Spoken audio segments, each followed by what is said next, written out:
Hi, good morning. నేను ఒక విషయం చెప్తాను. ఇప్పుడు చాలామంది మాలేస్తున్నారు. దేనికండి మాలేస్తున్నారు మీరు? అయ్యప్ప మాల, భవానీ మాల అని చెప్పి ఏమంటే ఒక్క మాట గుర్తుపెట్టుకోండి. మాల అంటే చాలా పవిత్రమైనది. ఏ భగవంతుడు కూడా వచ్చి మీరు మాల వేసుకోండి, నన్ను పూజించండి అని మీరు దీక్ష తీసుకుని ఏ దేవుడు చెప్పలా.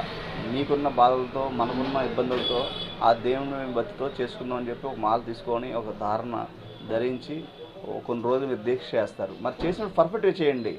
రోడ్డు మీద వస్తారు, టిఫిన్లు చేస్తారు, అక్కడ భోజనాలు చేస్తారు, అక్కడ పడి తినేస్తుంటారు. ఏంటండి అది? ఒంటి మీద మాల ఉందంటే సాక్షాత్తు మీరు వేసుకున్న మాల అయ్యప్ప అయితే అయ్యప్ప, భవానీ అయితే భవానీ. మీ ఒంటి మీద దేవుడు ఉన్నట్టే. మరి దేవుడికి మనం గుళ్ళో నైవేద్యం పెట్టినప్పుడు ఎక్కడి నుంచి పెడతాం? హోటల్లో నుంచి పెడతామా? లేదుగా, ఇంట్లోనే వండిస్తాం పవిత్రంగా, అది కూడా.